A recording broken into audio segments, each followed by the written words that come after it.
Hello and welcome to my second unboxing video. Now, the first video has gone down really well. I've had some really great comments. People like my stories of collecting back in the late 80s, early 90s when Star Wars collecting was perhaps in its infancy.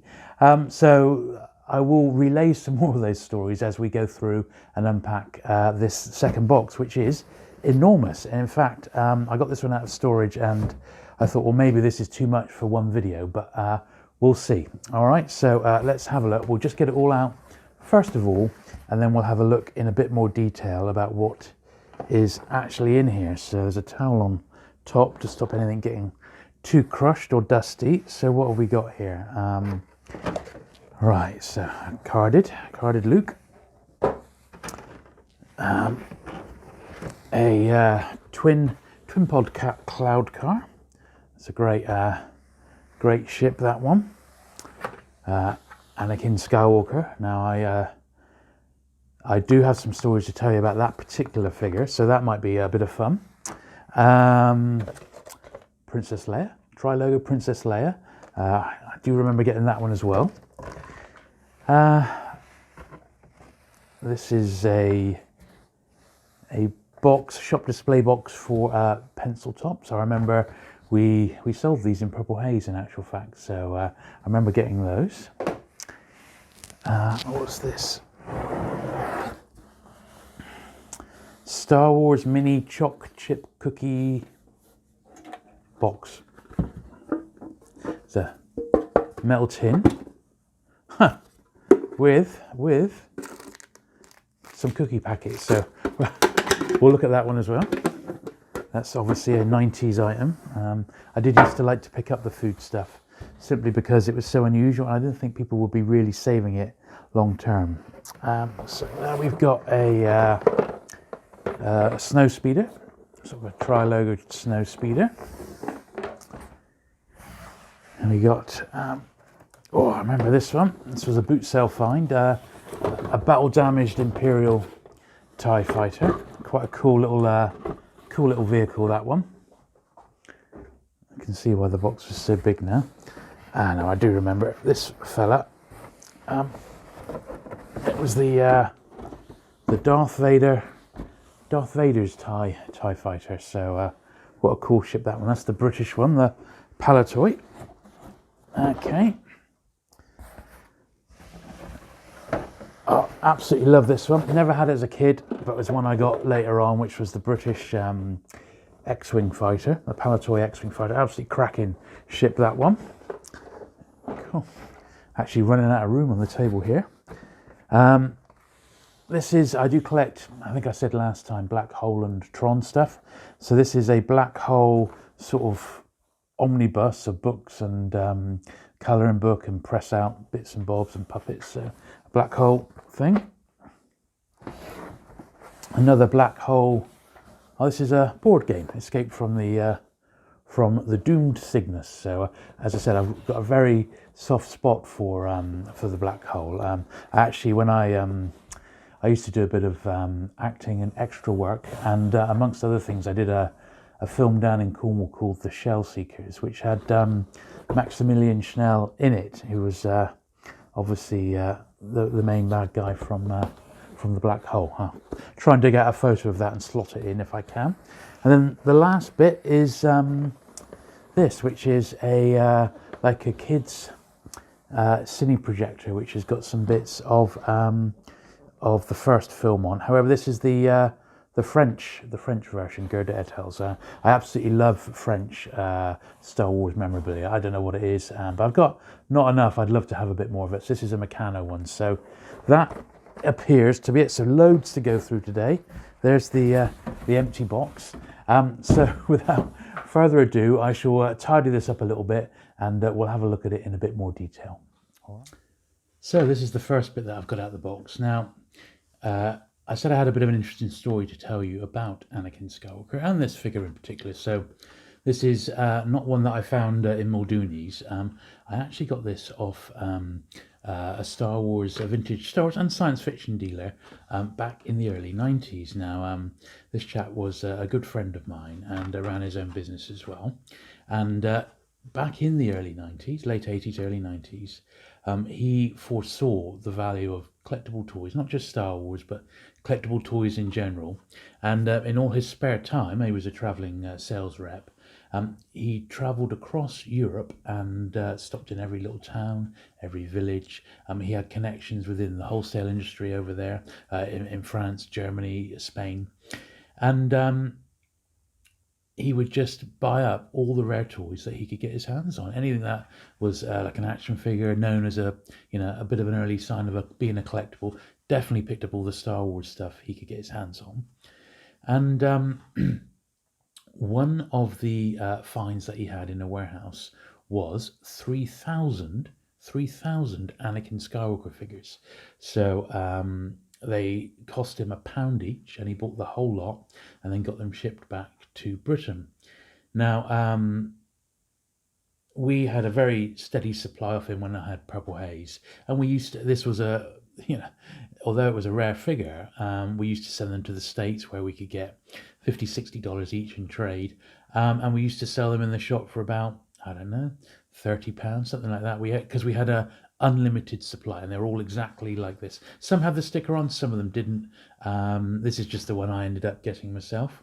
Now, the other thing I remember about that particular dealer, and I often wonder what he did with these. So every month would go by, and he would get a big old box, a bit like the one that you saw me unboxing just now, and he would fill it with collectibles and bits and bobs, and then seal it up, date it and seal it up with the intention of opening it in 20 years' time. So this is in the early 90s. In every single box of these, he put 2 or 3 Anakin Skywalkers. Now, whether he's already gone back, 20 years, because 20 years has passed now, and gone back and started unloading these and then popping the bits onto eBay, because I believe once his shop shut, he used to do the toy fairs, but I believe he's just, like a lot of dealers now, they just do it all online. But yeah, very interesting. And 3,000, imagine 3,000 Anakins, eh? Cases upon cases of them. Just incredible.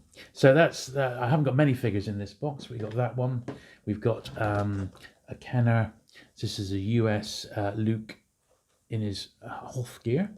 This is quite a nice one. The bubble shed, like a lot of the Kenner cards. It's been unpunched there.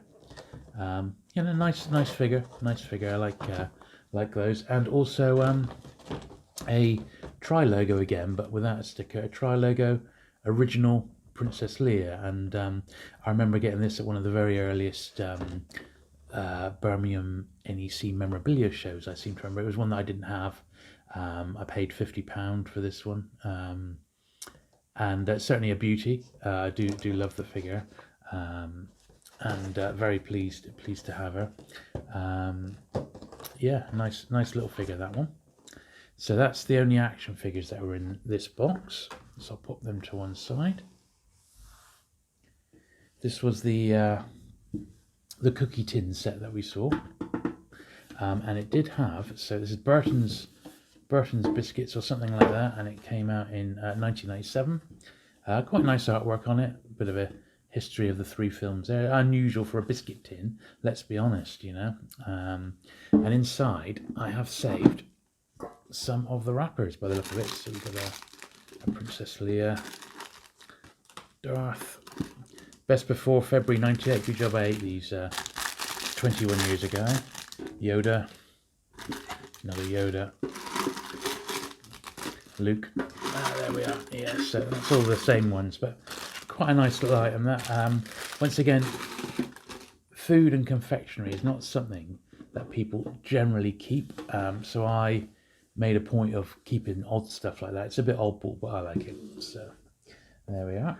There we go. This is vintage. This is British HFC, and they did the rubber Star Wars pencil tops, and I've actually got the pencil tops themselves in a display case. One of the few bits of bobs I have got out on display, and this, we actually sold this one in Purple Haze. We used to sell these like a couple of quid for a pencil top, and this was just the original shop display, counter display box, which I managed to keep hold of. So quite like that item. I certainly love the pencil tops. Okay, so I pulled the camera out a bit because these big toys are massive, and it's hard to put them all into frame. But I'm not going to get them all out. It's just yeah, I don't want to start getting into that now. However, I might do like vintage toy reviews in future where I will get these out. We'll assemble them, test them with the batteries, see how they're faring up after 30 years. But this was a particularly nice item. I always love the Palatoy bits and bobs, and this is what you found in Britain. Kenner bits were certainly not as prevalent as Palatoy items, obviously because they're American. Although later on you certainly found more Palatoy, or more Kenner rather, editions over here. So this one's not in bad shape. He's not mint by any means, but it was one of my favourite items when I was a kid, and I really liked this one. Certainly had a few battles with that one. So that's the Darth Vader TIE Fighter. Now the next one is the twin pod cloud cars. This is an Empire one, and this is also Palatoy. I quite like the fact it's got Kiddie City, so that would have been the toy shop this one came out of. Once again, a great little item. I remember getting this one off fabled Star Wars dealer Jim Stevenson, Mr. Star Wars Stevenson. So this one looks like it's all in nice shape. There's the instructions for it as well. Jim and I used to do a few dealings. I never had a lot of Star Wars off him. I always found him really expensive. But in the shop we had lots of other 60s toys that he would like. Stuff like James Bond toys and Man from U.N.C.L.E. and things like that. Stuff, old Corgi and Dinky die-cast toys. And, we would sometimes take those and swap them for Star Wars or Doctor Who stuff. So that's that. Now the next one, similar vein. This was the battle damaged Imperial TIE Fighter. Now this one actually is a pretty rough shape. However, I got this from a charity shop. You see, it's got some sort of tape on it and things like that. And this is a Kenner one. And I remember getting, I think I got 3 bits in a charity shop. I paid like £7.50 for the 3, and it was one of these. It was a boxed Rancor monster, and I believe it was the Rebel Troop Transport, and they were like $7.50 for the lot. So this isn't in great shape. However, it's complete, which is why I've kept it. And once again, quite a nice little ship, that one. So that's that. Now the next bit we've got is the snow speeder. So this, once again, I wish I had one of these in an Empire box, to be honest. But this is like the sort of the European version. You see, it's got the French writing on the back there. So it's the Empire picture, but for the Jedi logo. And yeah, I like the snow speeders. They're really good. And this isn't too difficult a piece to find these days, I don't think. So that's that. And we might as well finish off with the last of the great ships, which was the X-Wing fighter. So, as I said, this was the British Palatoy version. I love this sort of the Palatoy photographs on these. They're absolutely brilliant. I prefer them to the Kenner versions. This one is all there, but it's in a slightly weak box. It's missing the cardboard inner, so maybe I ought to get around to replacing that. But an absolutely classic ship. I never had this one as a kid, but I always wanted it. I had the Land Speeder and the Death Star and the Canteen, and we'll get to those in time. But never had the X-Wing. So this is one that came into the shop, and I quite rightly grabbed it for myself. Now, I'll get to that in a sec. So there's a couple of the black hole bits. So this is the black hole pack that I had. So it's like a little golden book, a golden poster storybook. So it's sealed, this one, and it's like just a compendium of black hole activity books, really. Quite a nice little item, this. Quite heavy, dated 1979. And you can feel all the bits moving around inside. A really nice item. There's old Maximilian Schnell, and I will pop in a photo of me doing the filming for the Shell Seekers when I got to meet him, and he was a really nice chap as well. I mentioned what a fan I was of the black hole because his English was excellent. So, and there's that that black hole Space Alert board game, which once again, it is what it is.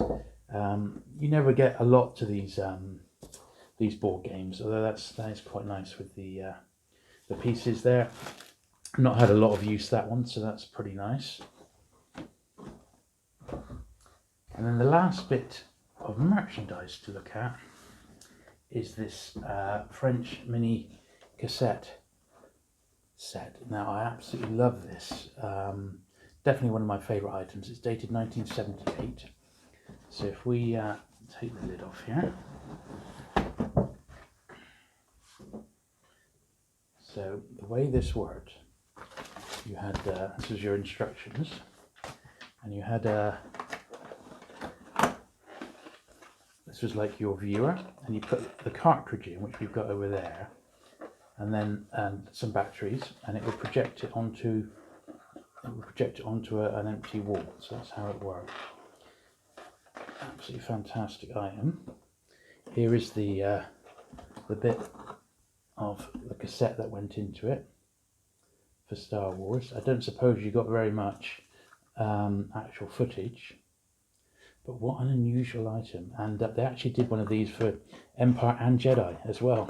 So maybe one day I'll get around to getting the other ones. Absolutely fantastic. This is, I mean, they did other ones in the series. This is just the first Star Wars one, and the packaging on it is absolutely fantastic.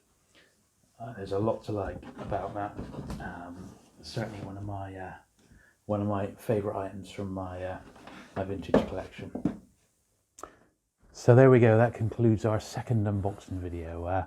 Hope you enjoyed having a look through all this stuff, and also my early Star Wars memories. Now, do please like this video. Great if you would leave a comment below, tell me how much you are liking it, what you liked, what you didn't like, what you might like to hear more of in the future. Obviously don't forget to subscribe to the channel because we are trying to grow it. I've got a Star Wars competition at the moment where, as at the time of filming, we're on our way to 500 subscribers. So there's a chance to win a bit of vintage Star Wars memorabilia there. Let me know if you think this video ended up being a bit too long. I mean, there was a lot to go through here. Or if you would prefer shorter, sharper videos, I don't mind. But do leave a comment, just let me know. Do subscribe, and I look forward to doing another big unboxing video with you soon. Thanks for watching. Bye.